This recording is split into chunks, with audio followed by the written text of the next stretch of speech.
I want to mention 3 woes that I think God might mention to the American church.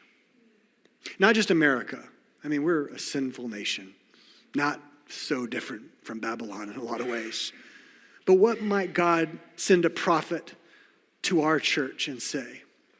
What might God say as he looks out at believers in this nation? Now, he does this in the book of Revelation. He writes letters to specific churches and he gives them woes.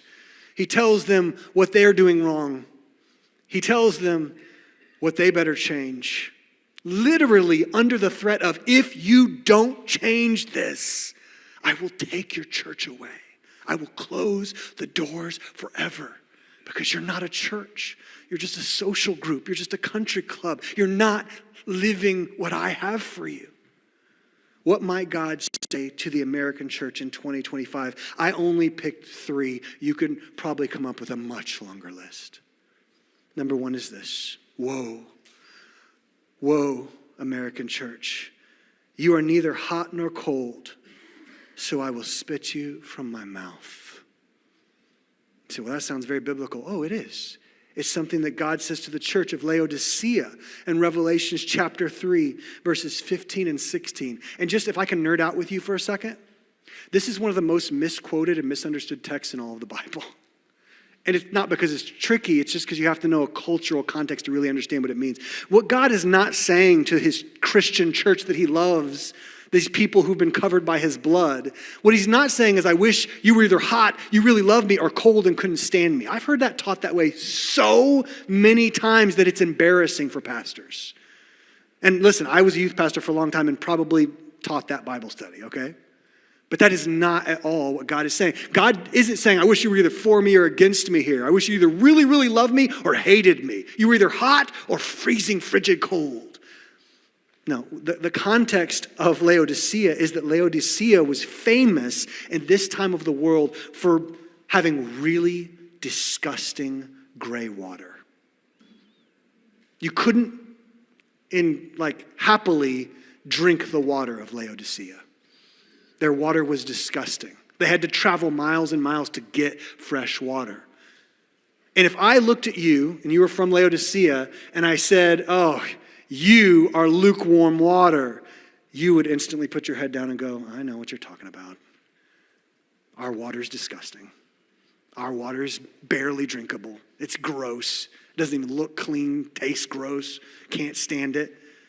Instead, God says, I wish you were either hot, like nourishing hot springs, which were not far from Laodicea. There were these springs that people would go, and back in the ancient world, nowadays we go to a hot spring and it's just like, oh, a sauna or whatever. Back then they would go and they considered it like a medical treatment. You would go to the hot springs almost like you were taking medicine. It was this thing you would journey to and you would hope it would help make you well. The refreshing hot springs, right? So God says, I wish you were hot, or I wish you were cold. Now, cold is referencing the water from a city not far from Laodicea, where all the fresh springs were, where the water came out of the earth from the wells, beautiful, clean, and clear, totally unpolluted, beautiful and wonderful, just tasted like water should taste, not like Laodicea's lukewarm, gross, gray water. And so when God looks at the church in Laodicea and says, I wish you were hot or cold, he's not saying, I wish you either loved me or hated me. He's saying, I wish you were good for something. That's what he's saying, church. I wish you were good for something. You could be cold. Man, is there anything better after a day of cleaning your garage? Having your arm twisted behind your back by your lovely bride for hours upon hours upon hours? No. But is there nothing is more refreshing than a cold glass of water? I wish you were cold, God says. Or I wish you were hot, like those springs that people go and they bathe in when they're sick or when they're ill. God's not saying, I wish you either loved me or hated me. He's saying something that sounds much more like God. I wish you loved me. And I wish you were good for something. Because as it is right now, you are the disgusting water of Laodicea. They wouldn't have missed the context. understandably, 1,000 or a couple thousand years later, we've started to lose the context. But God is saying, I want to use you. I want to do beautiful things through you.